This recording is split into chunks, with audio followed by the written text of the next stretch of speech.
Questão número 1. Quando lá chegamos, ficamos atônitos com a multidão de pessoas e a ordem que prevalecia, assim como a vasta quantidade de mercadoria. Isso é quando os espanhóis chegaram à cidade de Tenochtitlan, que fica na Espanha. Na Espanha não, desculpa, no México. O trecho acima refere-se a uma narrativa de um colonizador espanhol a respeito da cidade de Tenochtitlan, localizada no Império Azteca. Sobre os aztecas, é correto afirmar que formaram um império de grande força militar, organizado a partir de alianças entre as 3 cidades principais, que era Texcoco, que esse também era o nome do rio que tinha ali, Tlacipan, e a capital eu acho que é Tenochtitlan, sei lá como é que se fala, mas aí era isso. Vamos ler as outras para ver por que as outras questões estão erradas. Letra B. Apesar do grande desenvolvimento da sua arquitetura e seu comércio, eles não tinham nenhuma capacidade produtiva e viviam exclusivamente da pilhagem de outros povos.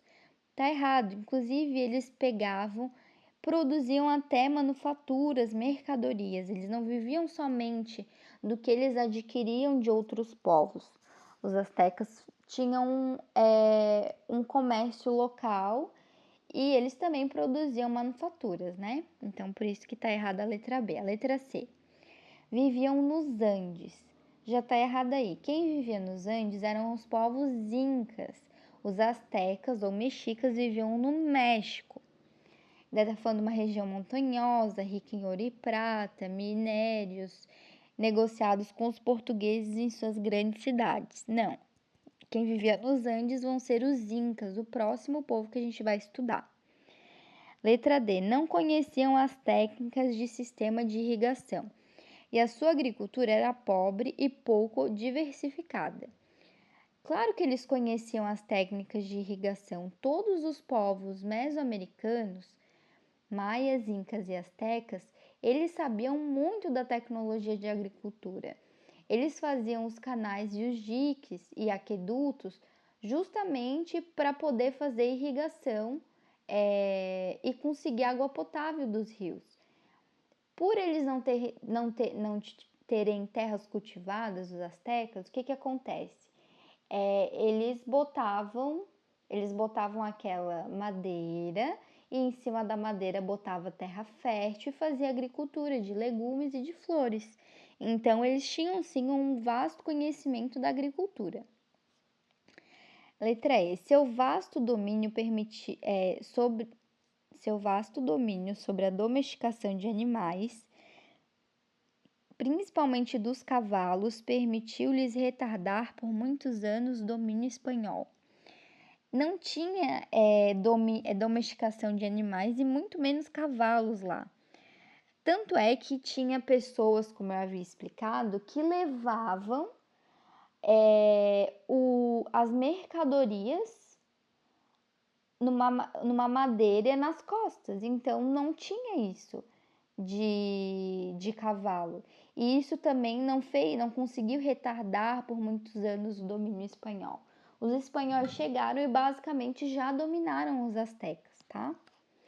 Questão número 2. Os astecas sacrificavam prisioneiros de guerra para alimentar os seus deuses. O capturado tinha o seu coração arrancado, era decapitado e tinha o seu sangue bebido pelo captor, que depois levava o corpo para casa, esfolava-o, comia-o com milho e vestia sua pele. Ou seja, era bem intenso, né? É correto afirmar que estes rituais no mundo dos astecas eram de ordem simbólica, uma vez que, letra A, os vencidos deveriam pagar um tributo de sangue aos astecas, que viam a si como deuses. Não, o tributo que eles pagavam era de imposto mesmo, tá? Tipo de dinheiro. E esse sangue, esse sacrifício não era para eles que se viam como deuses, eram para os deuses que eles acreditavam. o deus da vida e o deus da guerra, porque eles eram politeístas.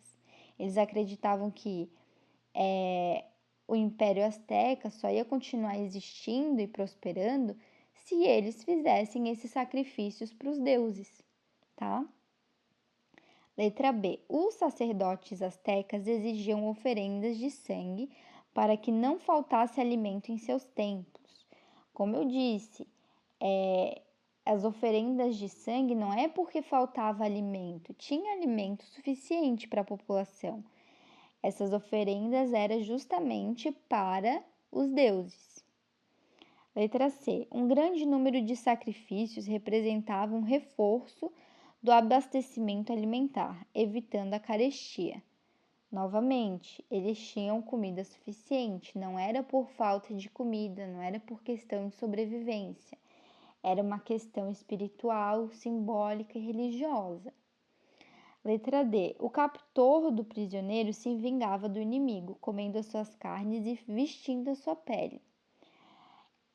Não era no sentido de se vingar do inimigo, mas e sim no sentido de absorver a força do inimigo, tá? E letra E, que é a correta, os deuses exigiam as oferendas do bem mais precioso que os homens possuíam, a vida, para que o mundo fosse preservado. Era isso que eles acreditavam, que o mundo só poderia ser preservado se eles oferecessem a vida de